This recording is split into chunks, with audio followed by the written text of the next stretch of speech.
Yo, what's up mga kaibigan? Nali na tayo magkwentuhan. Isa sa mga inaabangan ng madami na free agent ngayon ay ang sharpshooting 4-time NBA champion Klay Thompson. Sa ngayon nga ay madaming teams na nakaabang sa kanya. Andyan ang Orlando Magic, Los Angeles Lakers, OKC Thunder at iba pa. Pwede pa naman siyang bumalik sa Golden State Warriors, ngunit mas pababang sahod ang ibibigay nito sa kanya kumpara sa mga teams na interesado sa kanya sa free agency. Hindi nga handa ang Warriors na bigyan siya ng max contract base sa mga naunang balita tungkol dito. Ang team ng OKC ay very interesting nga kung sakali na makuha nila si Klay Thompson dahil kung matuloy man ang inaasahan na ititrade nila si Josh Giddey from a space shrinker na hindi gagalingan na shooter kay Josh Giddey na hinahayaan lang ng mga team sa labas, mapapalitan nga ito ni Klay Thompson na talaga namang hindi papabayaan ng mga team sa 3-point line. Other than that ay mabibigyan nga ng tsansa si Shai Gilgeous-Alexander na maging ang full-time point guard ng team na ito at mabibigyan din siya ng malawak na espasyo upang mag-operate sa pinta at mid-range area. Sa potential starting lineup din ni SGA, Klay Thompson, Jalen Williams, Lu Dort at Chet Holmgren, mabibigyan sila ng pagkakataon na maglaro ng 5-out offense tulad ng Boston Celtics. Ganun ba man kung titingnan natin ang personality ni Klay Thompson, mukhang hindi siya fit sa young OKC team na ito.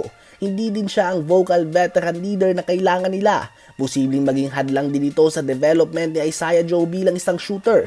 At tiyak nga na hindi niya masasagot ang problema ng OKC sa rebounding na na-expose ngayong playoffs. Ano ba masasabi niyo tungkol dito? Ngayon ay tumungo naman tayo sa malaking balita regarding NBA Finals. Si Kristaps Porzingis ay nagdamo ng torn medial retinaculum dahilan upang magkaroon ng dislocation ng tibialis tendon. Sa tagal ko nga nagko-cover ng NBA and ng basketball in general ay ngayon ko lang yata narinig ang injury na ito. Isang injury nga ito na hindi konektado sa nauna niyang injury sa kanyang calf na naging dahilan ng kanyang pagkaka-out ng 38 days ngayong playoffs. Siya ay listed as day-to-day. Ganun pa man ayon nga kay Joe Mazzulla na kanilang head coach ay seryosong injury ito at ginagawa umano ni Porzingis ang lahat ng kanyang makakaya upang makapaglaro bukas sa Game 3.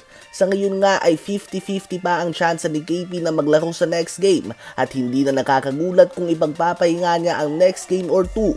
Kung maaalala nyo nga ay ito ang pinakadahilan kung bakit siya trinade ng Dallas Mavericks dahil solid naman nga ang kanilang chemistry ni Luka Doncic. Ngunit bibihira nga na maglaro si Porzingis dahil palagi itong injured at ngayon ay nangyari ito kung saan 2 wins away na lamang sila sa championship.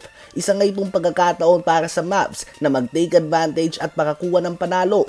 Obviously as a basketball fan ay ayaw mo nga na magtamo ng injury ang kahit na sinong player. Ganun pa man ay nagsisinungaling nga ang kahit na sinong Mavs fan na magsasabi na hindi ito good news para sa kanila. Si KP ay isa sa mga nagpapahirap sa Mavs offensively and defensively. Talagang masusubukan nga dito ang Boston Celtics mga kaibigan kapag hindi naglaro si Kristaps Porzingis sa next game.